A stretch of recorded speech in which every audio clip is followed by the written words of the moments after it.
Tonight, I'm Lynn Brooks. And I am Terry Brewer. The University of Alabama Board of Trustees has named a new president just one day after Dr. Guy Bailey stepped down. WVUA's Daniel Sparkman joins us live from the capstone with more in tonight's top story. Daniel.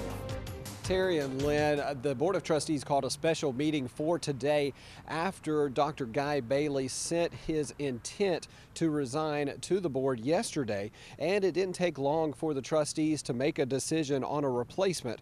They met for a little over an hour this afternoon, came out of that meeting, and made the announcement. I'm pleased to recommend to you and the board that Judy Bonner be appointed the next president of the University of Alabama. The board then voted and unanimously approved Bonner as the 38th and first female president of the University of Alabama. Today was the official last day for Dr. Guy Bailey, who sent a letter of resignation yesterday, citing his wife's health problems as his reason for stepping down from president of the capstone. Bonner says she is honored to take the position and said that during the previous president's search, she wanted to focus on the university instead of applying for the position. Before, I had my hands full making certain that the transition between Dr. Witt serving as president and our finding a new president seamless. It was extremely important that the University of Alabama continue to make the progress that we had been making. Lynn and Terry, everyone at the meeting this afternoon seemed thrilled that the Board of Trustees decided to name Bonner as president. She has been with the University of Alabama in different capacities for more than 25 years, most recently as executive vice president and provost. Now tonight at 6, we'll hear from the Board of Trustees and on how they made today's decision. All right, thank you, Daniel. And who will fill Dr. Bonner's role as provost?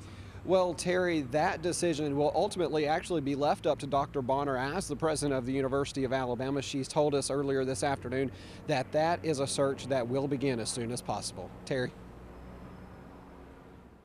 All right, thank you for that report, Daniel.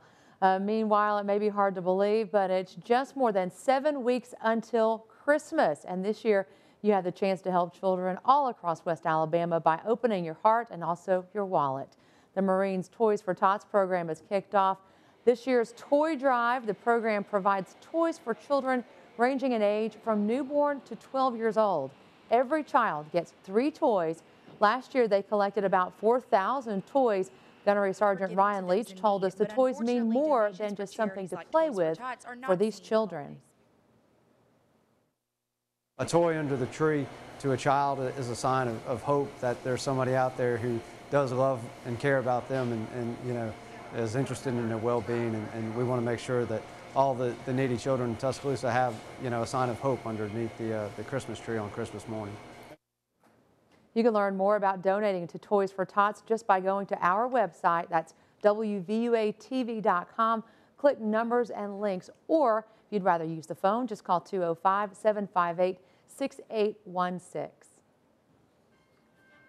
On your Crime Watch, charges have been filed in connection with an alleged prank caught on tape. A 24-year-old man is facing 2 charges for jumping from a Tuscaloosa County bridge. According to Tuscaloosa County Sergeant Andy Norris, the charges include disorderly conduct and obstructing of governmental operations. The suspect is accused of jumping from the Northport toll bridge into the Black Warrior River. On Monday, a YouTube video surfaced showing a man jumping off the bridge. Norris said the suspect turned himself into authorities. The suspect's bond was $1,500. On your election watch tonight, Tuscaloosa County's probate judge race. Incumbent Hardy McCollum and Sheriff Ted Sexton are vying to become the next probate judge. Tonight, your chance to learn more about their plans for our community. WVUA TV and the Center for Public Television are joining together to bring you the Tuscaloosa County Probate Judge Forum. This will be shown right here on WVUA TV tonight at 7 p.m. That forum was sponsored by the League of Women Voters and also the Chamber of Commerce of West Alabama. Life is still far from normal in 9 states trying to restore basic services after Superstorm Sandy. About 4.8 million people now still don't have electricity, and many forms of transportation still not an option. The storm has claimed at least 88 lives in the United States alone. Chris Welch is in New York City with more on the recovery efforts. The long road to Sandy's recovery meant a long wait on Thursday. New York commuters faced a choice of standing in lines for buses or trying to get to work on their own. Normally our train, 35 minutes door to door, so I'm expecting a 2-hour walk. The Metropolitan Transit Authority says 9 of 23 subway lines are still not running. Much of Manhattan, south of Midtown's 34th Street, remains in the dark. New York City Mayor Michael Bloomberg says people there need food and help. We're going to have to find some long-term or longer-term solutions to this. Nearly 3 days after Sandy hit, the damage is becoming more clear. This boardwalk in Seaside Heights, New Jersey, shown before and after the storm. In Connecticut, Homeland Security Secretary Janet Napolitano promised government cooperation. We need to be here. We need to be working closely together. The presidential candidates are venturing back on the campaign trail with supportive words for storm victims. There are no Democrats or Republicans during a storm. Our hearts go out to the people who are suffering. But with less than 1 week until the election, politics is moving back on the agenda. I know the Obama folks are chanting 4 more years, but our chant is this: 5 more days. Millions of people across the entire eastern seaboard today remain without power. Here in New York City, Mayor Michael Bloomberg says for some folks, the power may not be restored until late next week. Reporting from Lower Manhattan, I'm Chris Welch. All 3 of the major New York area airports are now operating under reduced schedules.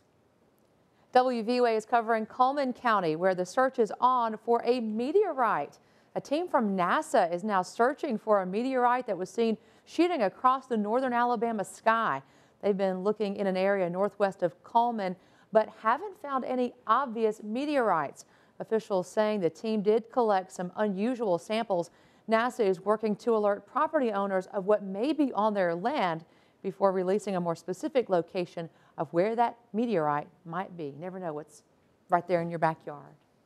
Well, the Alabama Crimson Tide is headed to Baton Rouge this weekend to take on one of its biggest rivals. Bama is getting ready to face off against the LSU Tigers. The last time the 2 teams played was January 9th in New Orleans. That's when the Tide shut out LSU 21-0, and Bama captured its 14th national championship. This Saturday, Bama and LSU will hit the gridiron down in Death Valley. That game kicks off at 7 o'clock and will be carried on CBS. WVUA Sports Director Gary Harris will have much more coming up in Alabama's home team sports. And be sure to join us this Saturday for Crimson Tide kickoff. That's Saturday morning at 8 a.m. for all things college football. Gary Harris will have complete game day coverage and a breakdown of the weekend's SEC matchups. Of course, lots of feature stories on the Crimson Tide. That's Saturday morning here on WVUA TV. And then before that, high school football takes center stage here in our area. For all the latest high school prep highlights, join us. Join Gary Harris and the entire WVUA sports crew for Football Friday. That's Friday night, right after WVUA News at 10. Still ahead.